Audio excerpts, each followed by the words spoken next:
जय श्री कृष्ण। राधे राधे दोस्तों, यदि आप भी अपने घर की सुख शांति, संतान की कमी और धन की कमी या कर से परेशान हैं या आपका भाग्य आपका साथ नहीं दे रहा है, तो दोस्तों 26 अगस्त सोमवार जन्माष्टमी के दिन तुलसी की जड़ की मिट्टी से इस चमत्कारी और 100% सटीक और असरदार उपाय को आप जरूर करें और आप देखेंगे कि कुछ ही दिनों में आपकी सभी समस्याओं का हल संपूर्ण रूप से हो जाएगा।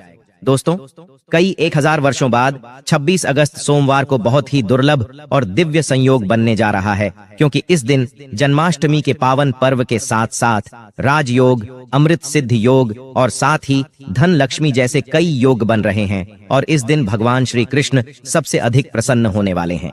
इसीलिए दोस्तों, अगर आप भी भगवान श्री कृष्ण जी से इस दिन जो भी सच्चे दिल से मांगेंगे वह मनोकामना आपकी जरूर पूरी होगी।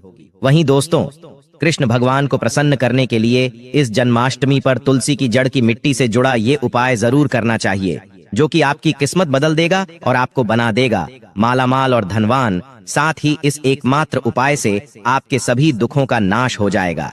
इसलिए दोस्तों, वीडियो को अंत तक जरूर देखें। और दोस्तों, अगर आप भी अपने जीवन में भगवान श्री कृष्ण की कृपा पाना चाहते हैं तो इस वीडियो को लाइक करें, कमेंट में जय श्री कृष्ण राधे राधे लिखना न भूले। दोस्तों, जन्मा करें अष्टमी का पावन पर्व भगवान श्री कृष्ण जी के जन्मोत्सव के रूप में मनाया जाता है।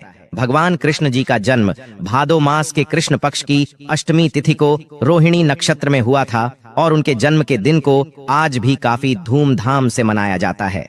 दोस्तों, जन्माष्टमी का पर्व मथुरा और वृंदावन में बहुत ही धूमधाम से मनाया जाता है। खासकर मंदिरों और घरों में लोग बाल गोपाल के जन्म उत्सव का आयोजन भी करते हैं और बाल गोपाल के लिए पालकी भी सजाते हैं। ऐसी मान्यता है कि भगवान विष्णु जी ने धर्म की स्थापना करने के लिए श्री कृष्ण जी के रूप में जन्म लिया था। इस दिन व्रत धारण कर श्री कृष्ण जी का स्मरण करना अत्यंत ही फलदायी होता। सह शास्त्रों में जन्माष्टमी के व्रत को व्रत का राजा कहा गया है। दोस्तों, भविष्य पुराण में इस व्रत के संदर्भ में उल्लेख है कि जिस घर में यह व्रत किया जाता है वहां अकाल मृत्यु, गर्भपात, दुर्भाग्य तथा कलह नहीं होता है। जो एक बार भी इस व्रत को करता है वो संसार के सभी सुखों को भोग कर विष्णु लोक में निवास करता है। दोस्तों, इस दिन लोग पूरा दिन व्रत उपवास रखते हैं और आपको बता दें कि जन्माष्टमी का व्रत अष्टमी तिथि से शुरू होता है और इस व्रत का पारण नवमी तिथि में ही करना चाहिए, तभी इस व्रत का पूरा फल प्राप्त होता है। इसलिए जो लोग इस व्रत को रखें उन्हें सप्तमी की रात में हल्का जब हम सात्विक भोजन करना चाहिए, साथ ही ब्रह्मचर्य का पालन करना चाहिए।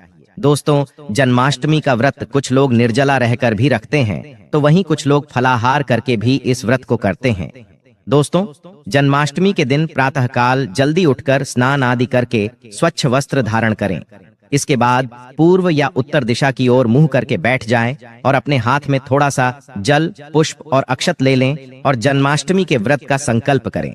इसके बाद भगवान श्री कृष्ण जी की विधिवत पूजा करें। और दोस्तों, आपको बता दें कि भगवान श्री कृष्ण जी की पूजा निशित नाल यानी आंधी रात में करने की परंपरा रही है और कई घरों में रात 12 बजे भगवान श्री कृष्ण जी का जन्म भी किया जाता है। तो जो लोग कृष्ण जी का जन्म रात में करते हैं वे नाल छेदन भी करते हैं और जो लोग नाल छेदन करना चाहते हैं तो उनके लिए बता देते हैं कि 12 बजने से कुछ घंटे पहले ही एक पत्ते वाल्व हैं, उसका खीरा ले ले और उसको थोड़ा सा काट कर उसमें कृष्ण जी को बैठा दे। फिर जब 12 बजे तो भगवान को उस खीरे से बाहर निकालकर एक सिक्के की मदद से खीरे को काट दे। इसे नाल छेदन कहा जाता है। इसके बाद उन्हें सबसे पहले शुद्ध जल से स्नान कराएं, फिर उन्हें पंचामृत दूध, दही जी, शहद और शक्कर से स्नान कराएं। तत्पश्चात गंगा जल से भी स्नान कराएं। इसके बाद शुद्ध जल से स्नान करने के बाद उन्हें साफ कपड़े से पोंछकर उन्हें नए और सुंदर चमकीले वस्त्र धारण कराएं और उनका श्रृंगार करें। इसके बाद उन्हें झूले या सिंहासन में विराजमान करें। ध्यान रहे, इस दौरान आप कृष्ण नाम का जाप करते रहें या राधे राधे बोलते रहें या श्री कृष्ण जी के किसी भी मंत्र का जाप करते रहें। अब आप कृष्ण जी की विधिवत पूजा करें, उन्हें चंदन का तिलक लगाएं, फूल माला अर्पित करें और उन्हें भोग लगाएं। भोग में आप माखन, मिश्री, पंचामृत, नारियल से बनी मिठाई या धनिया की पंजीरी का भोग लगाए हैं। ध्यान रहे उसमें तुलसी का पत्ता जरूर डालें। इसके बाद धूप दीप जलाकर भगवान श्री कृष्ण जी की आरती जरूर करें और कृष्ण जी को इस दिन झूला जरूर झूला। ये दोस्तों, जन्माष्टमी की रात को लोग रात्रि जागरण करके भजन, रंग, कीर्तन एवं शोभर आदि भी गाते हैं। इससे आपको शुभ फल की प्राप्ति होती है। आपको बता दें कि कुछ लोग रात्रि की पूजा के बाद ही अपने व्रत का पारण कर लेते हैं और कुछ लोग अगले दिन सूर्योदय के बाद अपने व्रत का पारण ये करते हैं। ध्यान रहे कि आप प्रसाद खाकर ही अपने व्रत का पारण करें।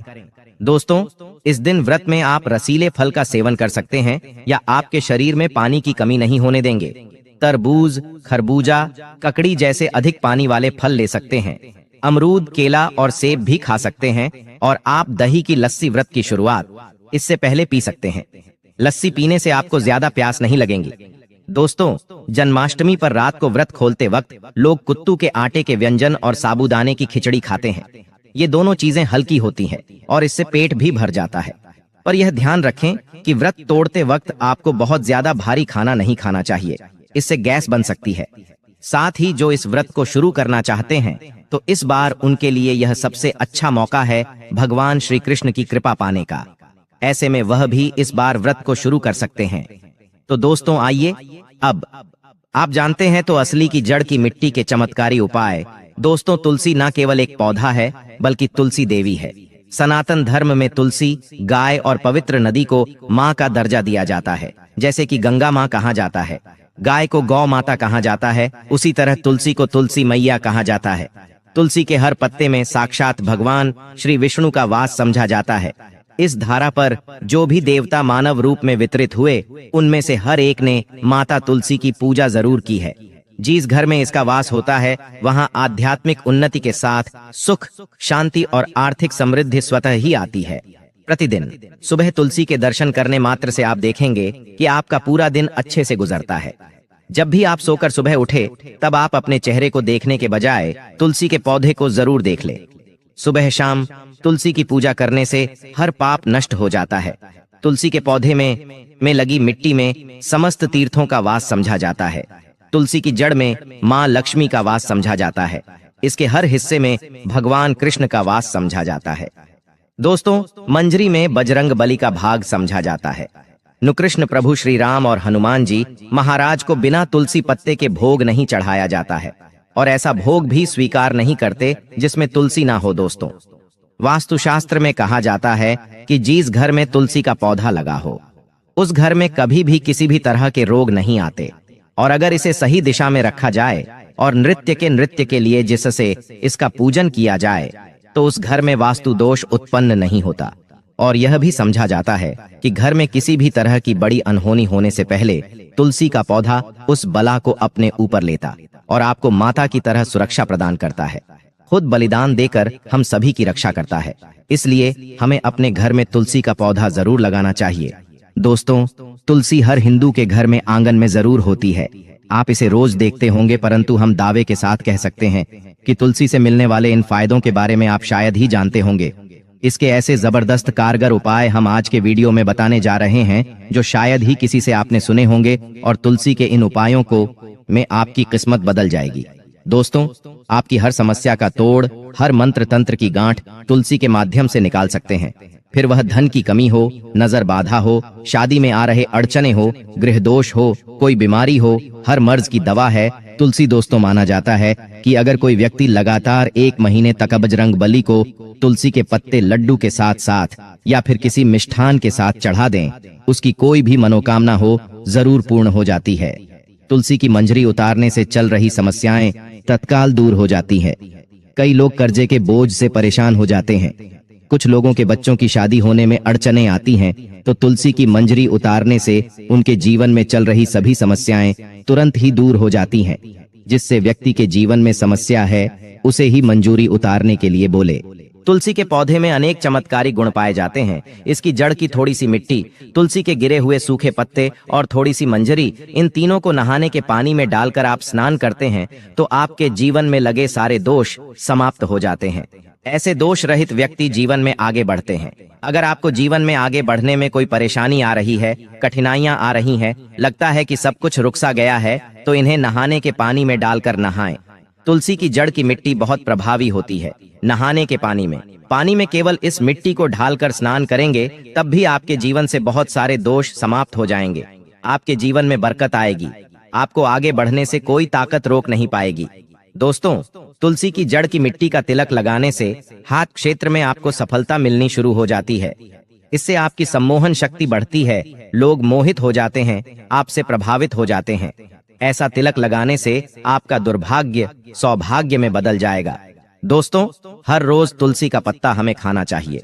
जो व्यक्ति ऐसा करता है उसके पूरे जीवन भर सर्दी, खांसी, जुकाम, बुखार ऐसी बीमारियां नहीं होती, परंतु इसे निरंतर करते रहें, बीच में छोड़े नहीं। जिन लोगों को मौसम बदलते ही सर्दी जुकाम हो जाता है, बुखार आ जाता है, मौसम बदलते ही तबीयत खराब होनी शुरू हो जाती है, ऐसे लोगों को और कोई उपचार लेने की आवश्यकता ही नहीं है। अगर आप अपनी यदि रोग प्रतिरोधक क्षमता बढ़ाना चाहते हैं तो बस हर रोज एक तुलसी का पत्ता खाना शुरू कर दें। ध्यान रखें, रविवार को तुलसी के पत्ते कभी भी तोड़े नहीं जाते, तो एक दिन पहले शनिवार के दिन 2 पत्ते तोड़ के रखें ताकि रविवार दिन आपको पक्का तोड़ना न पड़े।